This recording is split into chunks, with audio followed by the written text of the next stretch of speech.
would be aware, Uh-huh. on the 23rd of March 2020, UK government announced a national lockdown which lasted for 3 months until the 23rd of June 2020 when the first restrictions were eased. Talk to me about some of the projects that you did, or how did you continue your art during this initial early lockdown period? Okay, well, I was still in university at the time. I was finishing my last year of uni. And then we hit lockdown in March, and I had my last term. So the problem I had was, how do I make an exhibition, a film, in a place where I can't go back? Like, like a place where I'm not allowed to leave the house, where I'm not allowed to do anything. And I was really scared because COVID was terrifying back then. I mean, I've had it now, so, it's not that bad. But the thought of like making art was kind of very foreign to me, when it's like I don't work very well with restriction. I work much better organically. And I'm very much a control freak, so everything was very much like I had to make everything was in line. So when I went back to my mum's, I stayed at my mum's from March 16th until July 1st. And my house is a little bungalow in Loughton in Wigan, and it was tough because you're surrounded by, my sister works 9 to 5, my mum works like 7 till like 6 at night, and then like we had to find a way of like me still being me but around them, which I've never done. But I hadn't done in almost 3 years, so we were like really struggling. We were bashing heads a lot, and then I transformed the garage into a little like drag space, and I started creating art again and creating pictures and doing videos and trying to connect back with my community. And luckily, the area I was living in wasn't particularly struck by COVID, but the mental state I was in wasn't very good at the time. So being around art again and just trying new things and having the freedom of like, I'm going to be protected was great, but not being around my support group really, really was struggling for me. You touched a little bit there on some of the difficulty that you came to during that period. Mm. But how did you keep yourself motivated? Oh yeah, it was just I got bored. It's a tiny bungalow. I didn't have anything to do, um, and I was watching. I mean, the good thing about having an Instagram and having a community online was that no matter where I was, in the middle of a little town in where I grew up, was that I could still connect with people through social media. And I did that a lot. And through having that really nice circuit of people around me, I was able to be like, oh, you know what, we're going to collaborate online. I did FaceTime photo shoots. I did um, online collaborations with brands, and did online collaborations um, with friends of mine who were all the way in London and things like that, where we would take photos. I would take a photo in the northwest. They would take a photo in the middle of Surrey or something, and they would send them to me, and then we'd edit them so we were in the same photo together. And it was sort of like we were battling the beast. You know what I mean? Like we were still finding a way of being together and collaborating together, even though we couldn't do it in real life. And it really was a creative, surge, because we were able to be really, what's the word? We were able to be kind of experimental with a lot of stuff we did. So we would find new ways of doing things. I did a lot more in lockdown that I've never done before than I have before. So that was kind of what lifted me up, was being able to say, oh, you know what? I know I live by a field on a motorway about 10-minute walk away. I'm going to do a photo shoot there. My sister, who is, she's like an accounts manager, she filmed my final year project for me, which is a film called Isolated Canvas, which you can see on my Instagram. And she like was so generous with her time. Like she would do like 10-hour days at work, and then she would come home and I would be in drag ready. She would grab the camera and we would go film in the middle of a field, or we would walk to the train tracks and do something there. I think that what I found was the most powerful thing about lockdown, especially in that time, was the generosity of people, and the generosity of people's time and people's energy, not just family, but also people who weren't actually there, especially online and things. And that lifted me up more than anything. And I did get first, so yeah.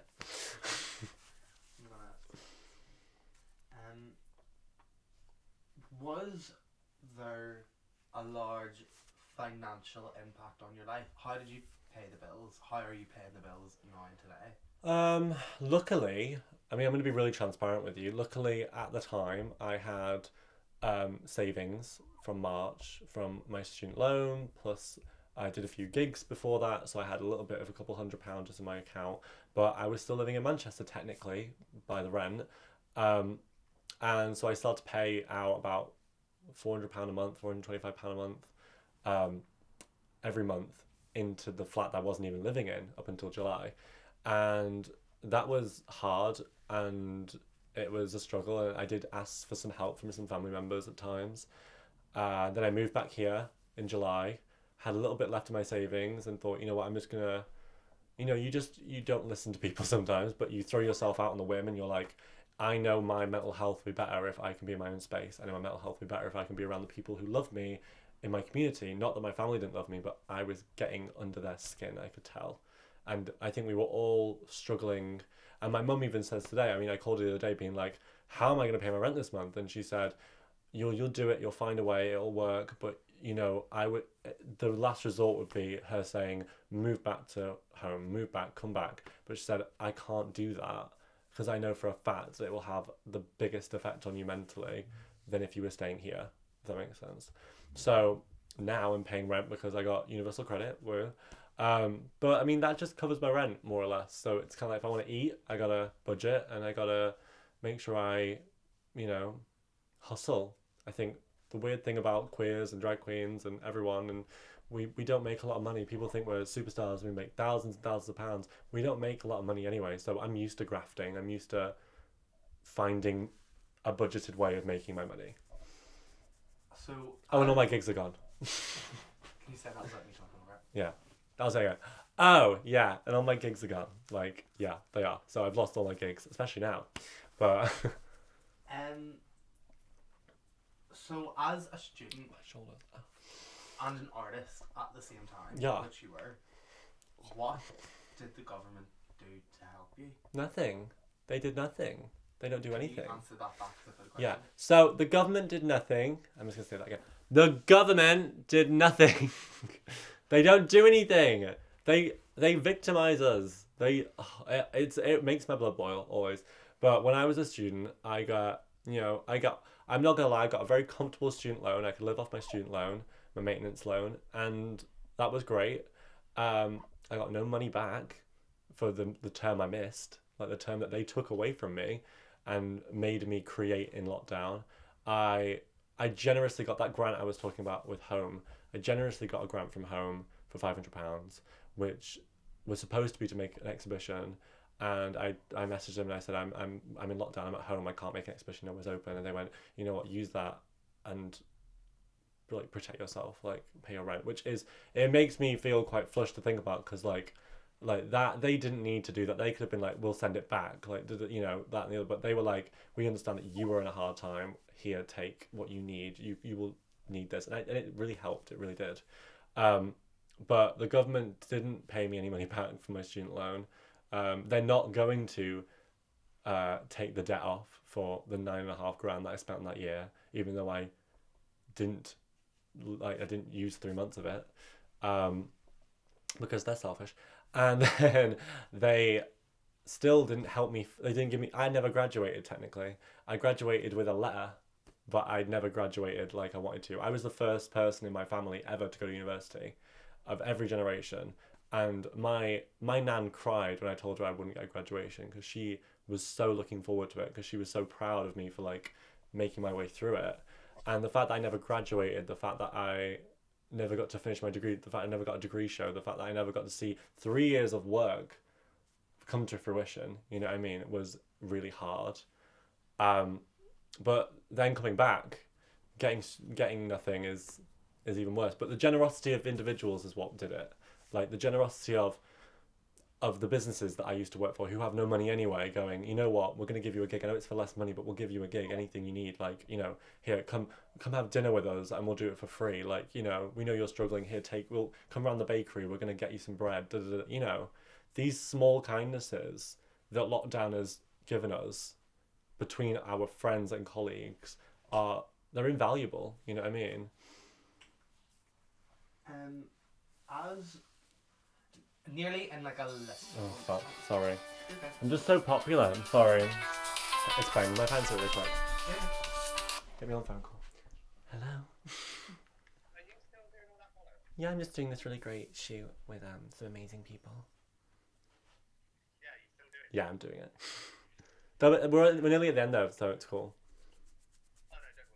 Oh, good, okay.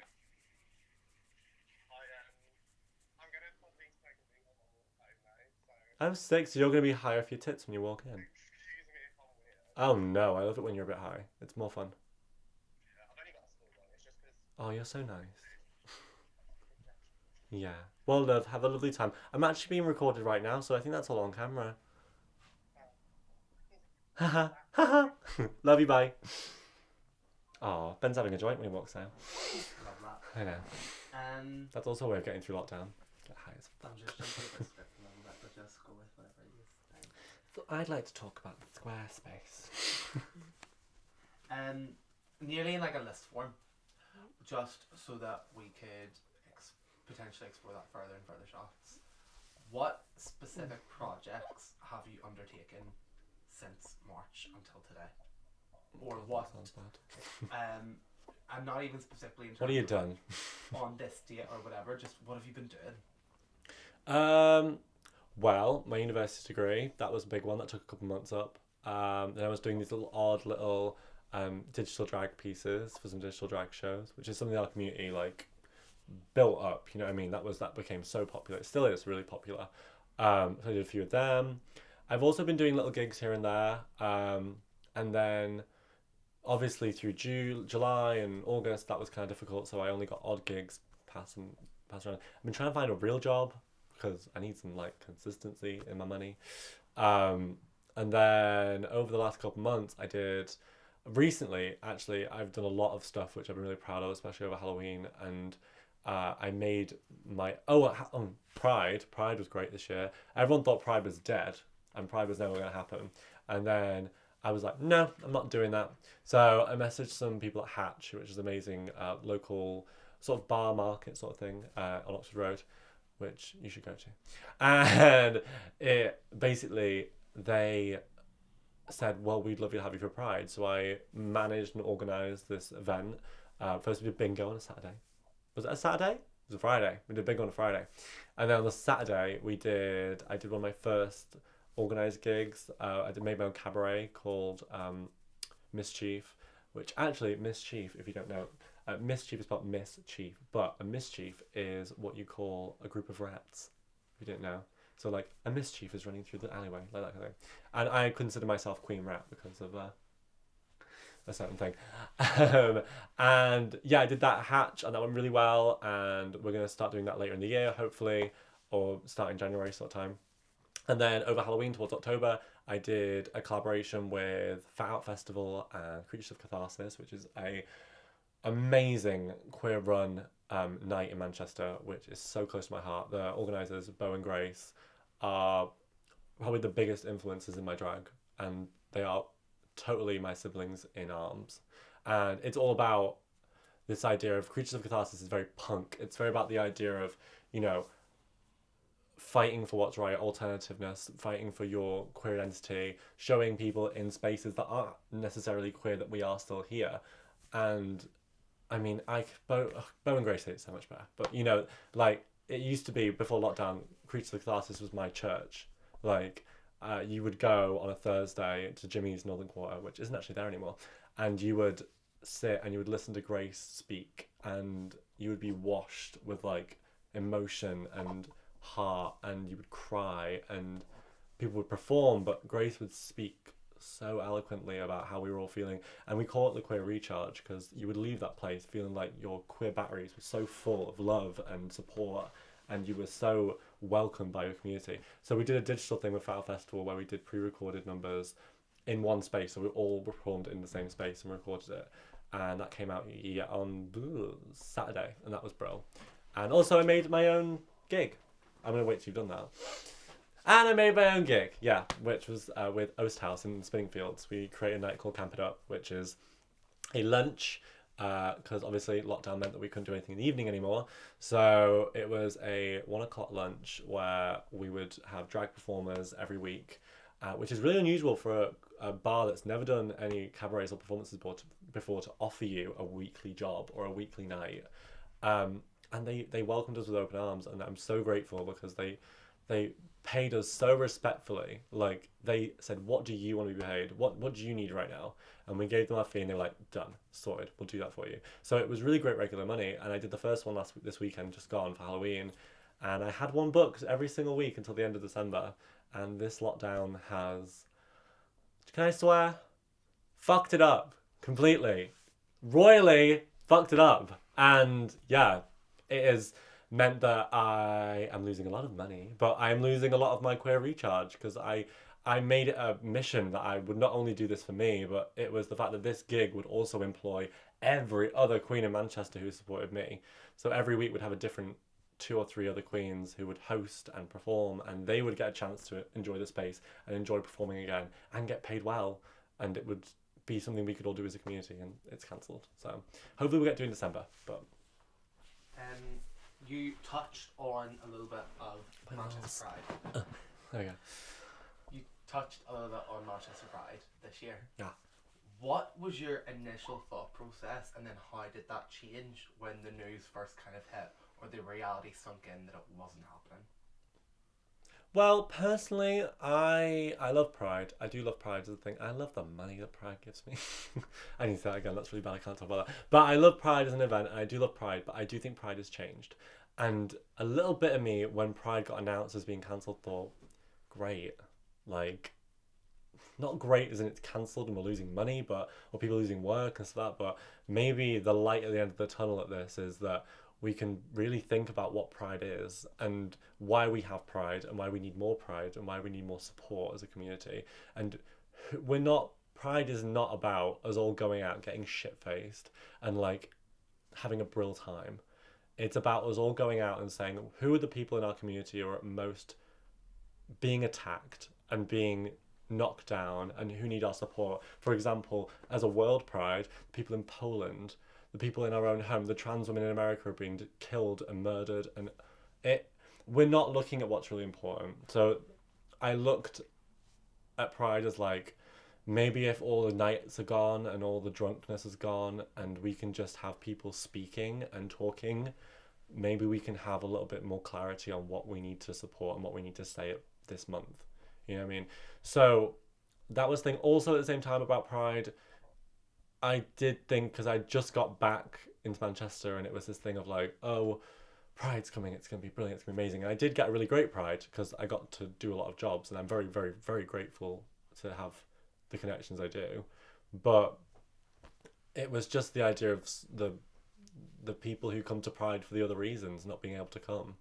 You know, the people who live in the middle of Halifax, you know, who come to Manchester Pride because it's the one time a year when they can feel like they're connected to a community. The people, the you know, the kids, the transgender children who are like actually in this country, who need to be seen, who are coming to Pride because there are people just like them who they can look up to, trans men and women who are fully grown adults now, and go, oh my God, they can do that. I can do that. That's exactly where I want to be, and not be demonized. Do you know what I mean? So that's what really affected me when it came to Pride, was that there are people in our community who aren't exactly visible in my eye, like all of our eyes, because they're not on the forefront dancing in, you know, a glittery leotard and a big wig, who can come to Pride and be enveloped with love and acceptance. And we didn't get that this year, which I think was really, really sad, and needed to be replaced with something else. I'm saying fucking tons, Jesus Christ. Well, I only really have one and a bit questions left. I want to go back to obviously you don't have the opportunity as much now, but how significant is your interaction with, give or take the word, fans? Oh, is it? Yeah, this question. Okay. Well, I'm not like I'm not RuPaul, you know what I mean? But like, I do have people who, when I'm on nights out in the village and things, who come up to me and go, oh, Banksie, I really loved your Instagram. I really love that performance you did on this random night like 9 weeks ago. And I'll be like, oh, thank you so much to do that. And it's about giving that person the time that they have obviously given you, because if someone has took the time to stalk your Instagram for an hour I think it's my responsibility to spend at least some time with them to give them a good experience. Because you hear about these horrible stories of fans meeting drag queens who completely destroy their idea of who they are as a person. And, you know, that idea, like, never meet your idols, you know. I want someone to meet me and be like, that's still my idol. You know what I mean? That's my idea. Final question. Final question. What happens next, and where do we need to go now? We as a group or me? Oh, God, what was that? Fucking hell. You as an individual and your community as well. Where do we need to go? Me. I need to get some more money because I'm skint. I need to like lift other people up. I'm gonna say this all again. I don't know where I need to go. Where do I need to go? I need to stop making jokes. Where would you like to go? I'd like to get out of lockdown personally. I'd like there to be better rules put forward. I had this idea the other day where I was like, if I've been saying it on the couch, but I was like, if 5 21-year-olds who are living at uni are being victimized for having a house party, if they don't go see anyone over the age of 60, if they're getting a Tesco delivery every other week, how are they to blame for having a party and enjoying themselves? How are they transferring a virus? Do you know what I mean? Like me, I had my work colleagues who I work more or less every week with at Freight Island. And I had two of them over in my front room. We were sitting on different couches, we were listening to Cher, we were having a little drink, we weren't drunk. It was Pride Sunday. And I had 5 police officers barge through my door in like vests and helmets, threatening me and telling me that I had to leave my own property and basically undermining me and using their weight and their political weight against me. When I know for a fact that there was probably a domestic abuse victim somewhere in Manchester who actually probably needed one of those vans, who probably needed one of those police officers. And yet we are being victimised. There needs to be better rules on the idea of, yes, you can have fun. You can enjoy yourself. COVID isn't about staying in your room and twiddling your thumbs and playing Nintendo Switch. Like, you need to still have your life, because if we haven't had a life for 9 months, then there aren't going to be many people with lives left. Do you know what I mean? Does that answer your question? Me as a community. Yeah, okay. I know you didn't answer my question at all. I'll just go home. Oh wait, I'm already here.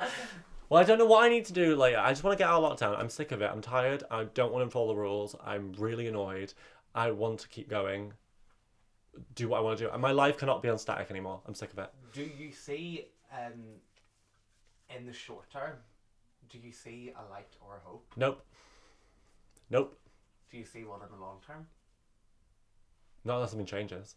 But the sad thing is, I don't know what that change is. Because... Can you say that again, but just as a full sentence? What did you ask? So, is there anything? Alright, in the short term, regarding COVID, I don't see a light at the end of the tunnel for queer artists and performers. In the long term, I know I said I don't really see a light in the long term, but I do see us coming together and doing something. I do believe I need to hold up a picture of Rishi Sunak and go to Pret a Manger and ask for a job, because that's obviously what they're asking me to do. I can't do this anymore in their eyes, so I'm just going to walk to Pret a Manger and get my job because they've offered me it, haven't they? You know, I've got to retrain, so why not Pret a Manger? Can we get Pret a Manger to sponsor this? Because I think it'd be really good. Retrain, reskill, refocus. Retrain, reskill, refocus, Pret a Manger. Done. I think we're done. Yeah, but what about the wigs? Well, yeah, can you talk a bit about if you think there's nothing to talk about? Go it, I like talking. You've been, am I right in saying you've been styling wigs for people? Have you? Yes, I have. This is so ugly. Oh my god. I have. Yeah, that was, I forgot to say, that was how I also was making money, is literally. I was trying to get that out of you later. Well, you could have fucking said. Well, I wanted you to direct it. Okay, well, so I was making money many different ways. That sounds like I was soliciting. I really wasn't. What I was actually doing was I thought, what am I good at? What do people need right now? This whole digital drag thing lifted up and people were making content and people were doing things again. And I thought, people need wigs. People don't have the supplies to style themselves anymore. I had so many supplies and I was like, you know what, I'm going to make a little business. I made Hair by Banksie years ago, but as things have got a bit more popular, I was doing a lot of work. I was like, I can't keep up with it. I don't want to disappoint people. So I maybe just folded it away and put it in the cupboard for a bit. And in lockdown, I was like, you know what? Let's see if people will be interested. So I started just buying wigs and styling them up and putting them on Instagram, and people got really interested and people bought them, which was great. And I got a lot of support from people, and I was able to pay my rent that way. But now I think people have gone through their savings. I don't think people are buying anymore, which is scary, because if the wig buying industry is falling apart, what about the everything else industry? What about the people who have thousands and thousands of pounds investment in their industry? I got, all I had was a couple of hairbrushes and some rollers. People have entire companies and businesses that are falling under. Done? Brilliant. Sick. I fucking need a cigarette. Amazing. I can't do it in this room, it's too warm. Done? Yeah. Oh, wait.